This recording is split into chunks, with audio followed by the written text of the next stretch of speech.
Amis pêcheurs à la mouche, bonjour. J'en profite d'un petit repérage hivernal de truite Fario sur frayère. Donc c'est en place, vous voyez cette belle truite. Pour vous présenter une nymphe en série limitée. Donc j'adore me balader en hiver, aller repérer les ruisseaux à Fario. C'est un vrai régal.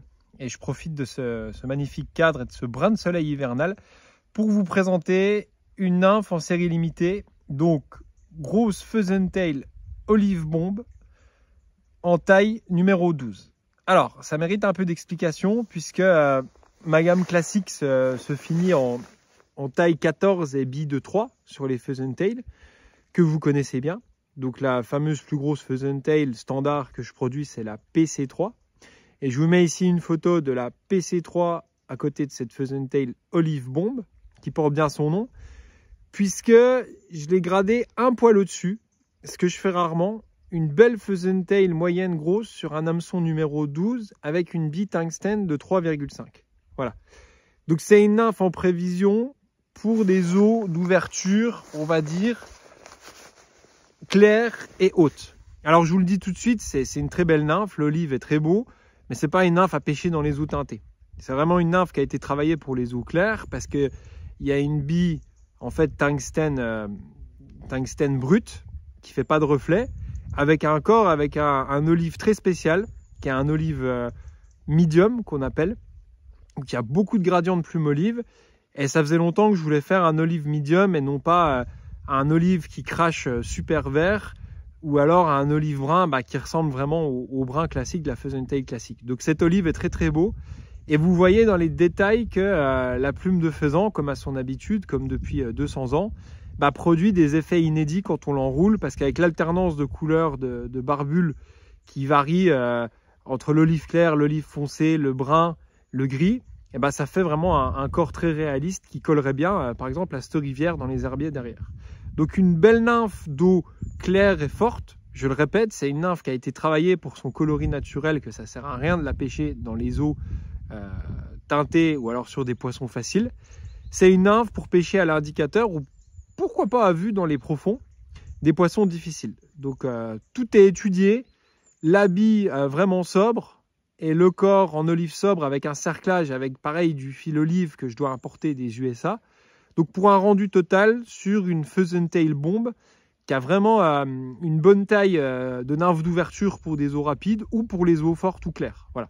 Ça peut aussi être une excellente nymphe pour les torrents assez profonds, style torrent autrichien, style Salza, Drau ou Slovénie. Ça peut être une excellente nymphe à grosse marmorata, sachant que l'hameçon taille 12 vous sortira une marmot, allez, je vais pas mentir, pas métrée, mais bon, une marmot de 60-70, elle passera à la casserole avec un hameçon comme ça, parce que ces tailles 12 là, ils sont quand même forts de fer. Donc c'est un régal à monter. C'est surtout dur de trouver la bonne tonalité de faisan qui va offrir de la régularité et puis un coloris prenant. Parce qu'il y a des olives qui sont vraiment fluo, qui valent pas le coup. Et puis des plumes de faisan mal teintées qui tirent sur le brun, vaut mieux utiliser du faisan brun. Alors que là, c'est vraiment une bonne olive bombe. D'ailleurs, je vais en offrir une paire à Cédric Nolin parce que c'est son style de lestage, son style de nymphe sobre qu'il aime bien. Il y a juste le dubbing qui dénote toujours un peu. J'ai toujours un petit peu de flash dans mes dubbings de nymphes de courant, j'arrive pas à m'en passer. Et je trouve que là, l'alliance dubbing brun olive, bille tungstène mat, et puis ce coloris olive, il est fou quoi. Avec les barbules, ça donne vraiment un rendu de dingue. Donc pheasant tail olive bombe en série limitée. Je vais m'éclater pas mal cet automne, donc les séries limitées vont tourner assez vite. Voilà, c'était pour vous présenter cette belle grosse pheasant tail qui marchera partout quoi. L'olive, ça marche partout, mais particulièrement, je pense, dans les rivières difficiles, style Sorgue, Touvre. Si vous pêchez à l'indicateur dans les rivières à herbier avec des bonnes olives comme ça, mais bon, l'olive Baetis rhodani, il est partout, ce sera une nymphe lourde qui va vous permettre de pêcher profond et les poissons éduqués parce que pas de reflet et un bel olive.